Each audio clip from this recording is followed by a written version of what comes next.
All right, good morning, civics. So for today, so this goes for both sections, but of course this primarily applies to the civics students, the handful of you, of course, that are in that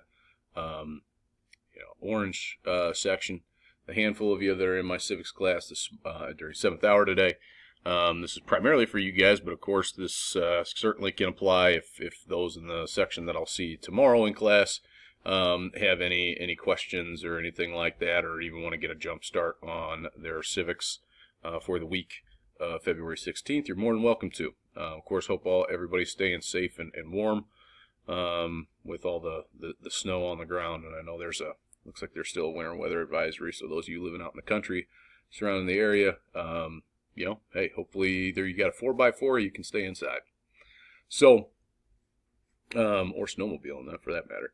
All right, but your in-class activity is your new unit vocabulary. I'll be starting to grade those assessments that have been turned in today and tomorrow, so hopefully I'll get through a lot of those over the next couple of days. But your in-class activity is the civil rights and civil liberties vocabulary. So it's worth about 15 points, and attached is there, so I'll just read through the directions, but attached is the vocabulary for the new unit. There are several ways you will be practicing your vocabulary. And in class, we will do an example together on the last portion of the assignment. There will be a YouTube video that will post to Google Classroom later for remote students due to weather cancellation. The vocabulary will be due next week, and we will have a vocabulary quiz. So there will be an additional video that will post a little bit later today that will show that example. Okay. But just to explain your vocabulary. Oh, I actually already had that open. I didn't even need to do that. I apologize. All right.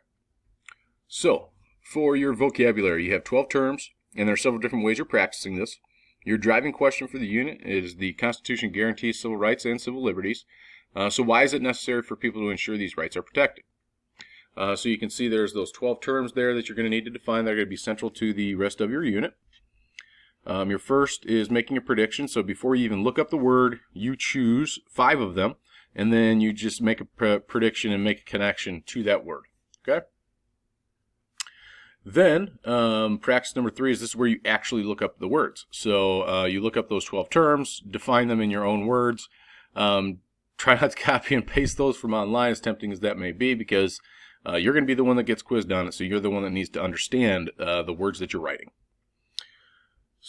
Step 4, finding synonyms. So again, pick 5 different words than what you chose in the first practice where you were making a prediction. So choose 5 different words from there, and then come up with synonyms. Those are things that is a different word that means the same as the word that you had just defined. So you'll need to go ahead and do that. Now with practice number 5, which is research section. So this just asks you to kind of make some more connections and go a little bit more in depth on the terms. So you're going to do some research that does have some application to any of those 12 terms, which you can make that connection, I think, pretty easily once you do a little bit of research. But briefly identify some of the characteristics that make up your civil liberties and civil rights by looking up some of the things that have application to the vocab terms you looked up earlier. So you have 4 things there: Second Amendment, same-sex marriage, flag saluting, and legal segregation. And then we will also be going into more depth on legal segregation in the Brown versus Board case next week as well.